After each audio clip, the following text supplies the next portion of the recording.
आपण पाहत आहात जनसंवाद लाईव्ह न्यूज, निपक्ष बातम्या, निस्वार्थ भूमिका. स्वतःला बाळूमामांचा अवतार सांगणारा भोंदू अटकेत, मनोहर मामाला पोलीस कोठडी.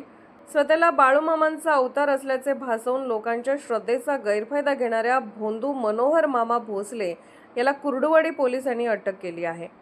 काळी जादू, लैंगिक शोषण आणि फसवणूक यासारख्या गंभीर आरोपांमुळे त्यांच्या अडचणीत भर पडली असून न्यायालयाने त्याला मंगळवार 28 एप्रिलपर्यंत पोलीस कोठडी सुनावली आहे. कुर्डुवाडी पोलीस ठाण्याच्या पथकाने शुक्रवारी पुण्यातील मांजरी परिसरात छापा टाकत मनोहर भोसले याला ताब्यात घेतले.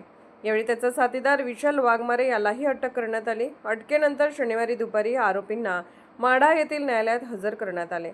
दरम्यान व्यवसायात प्रगती करून देण्याचे आमिष दाखवत भोसले याने एका व्यापाऱ्याकडून 2 लाख रुपयांची मागणी केल्याचा आरोप आहे. त्यापैकी 50,000 रुपये स्वीकारून कोणतीही मदत न करता फसवणूक केल्याची तक्रार दाखल झाली होती.